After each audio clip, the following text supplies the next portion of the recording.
Bien sûr, de crypto, les infos crypto. Pour ceux qui n'ont pas le temps, le BTC, les cryptos dans le rouge en ce lundi matin, les gars, on est à 38 200 $, on perd 3% du côté de BTC et 4% du côté de Ethereum. Et dans le reste du tableau, c'est pareil, on perd jusqu'à moins 7%. On a Luna et Missile Sol qui perdent 6%, Avax 5%. Et dans le bas du tableau, c'est la même histoire du côté de Matic, Crow.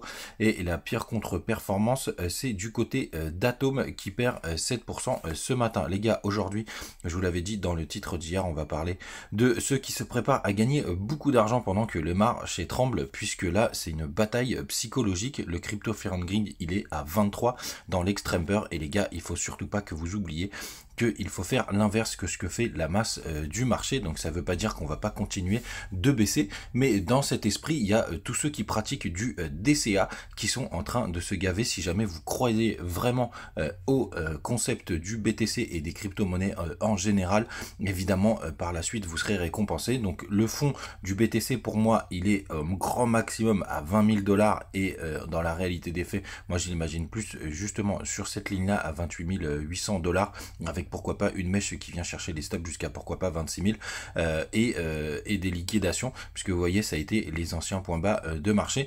Mais si vous êtes confiant et que vous pratiquez du DCA sans vous prendre la tête, sans regarder trop les marchés, par exemple vous êtes rentré à 40 000 $, donc là vous êtes en perte. Mais si vous avez fait une rentrée à 35 000 $, si par exemple vous dites je sais pas, j'ai 1000 $ et je mets un petit peu sur chaque palier de 5 000 $, là vous êtes en moyenne à 37 500. Si ça continue de baisser à 30 000 $, et pareil, ça va vous moyenniser, vous serez un peu en perte le temps que ça reste à 30 000. Mais dans la globalité, évidemment que quand ça va repartir très très fort, et évidemment il faut croire aux crypto, et c'est mon cas, là vous serez largement gagnant, puisque les tops devraient être beaucoup plus longs plus haut dans ces 10 prochaines années. Sinon du côté de BTC, en clôture weekly, on s'est arrêté pile en bas du nuage. Ce qui est un petit peu embêtant, c'est que maintenant du coup les 0,61 bits font office de résistance. Vous voyez, on est en train de se poser dessus, mais là on est pile dans cette zone de rechargement de longue.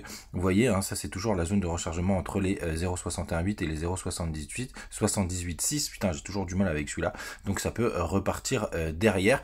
Et vous voyez, la zone basse, elle est à 36 664 $, en sachant que vous avez aussi un gros support aux alentours des 37 000. Donc les gars, restez positifs.